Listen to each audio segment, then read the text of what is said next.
Grabe na talaga, Itech. Pinatanggal na ni Bangag ang security group, security aid ng ating Vice Presidente. So wala nang puprotekta sa kanya. Okay? Open na. Pwede nang lumapit ang sinuman sa ating Vice Presidente.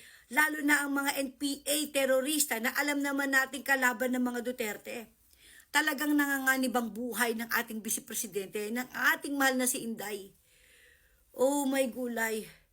Pero nagsalita itong si Browner, okay? Siya na raw ang poprotekta dito kay VP Sara kasama ng mga ilang kapulisan. Pero ang problema dito, paano kayo mapapagkatiwalaan? Galing din kayo sa administrasyon na Bangag.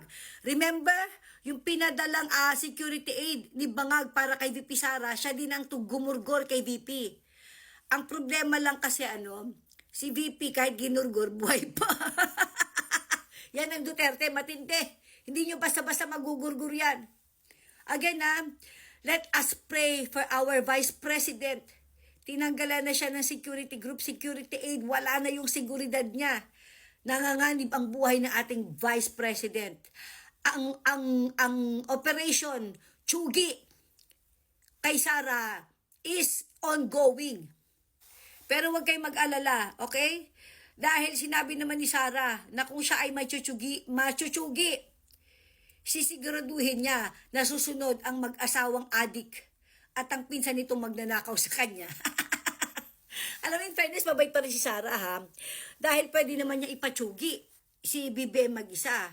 Pero dahil alam ni VP Sara na hindi pwedeng maghiwalay ang asawa through thick and bad, so hanggang impyerno, sisiguraduhin niya na magkasama kayo. Doon kayo magdurog sa ilalim ng lupa. Again, seriously, napakadelikado ng buhay ng ating Vice President. Wala na itong security aid, pinatanggal na. Ang magbabantay daw sa kanya ngayon is si General Browner. Na again, ang hirap magtiwala dahil ito ay administrasyon. Even VP Sara said, sa ngayon, wala na siyang pwedeng pagkatiwalaan. Hindi niya alam kung sinong pwede niyang pagkatiwalaan. Imagine, security aid na ipinadala sa kanya ni Bangag, ang gumurgur sa kanya.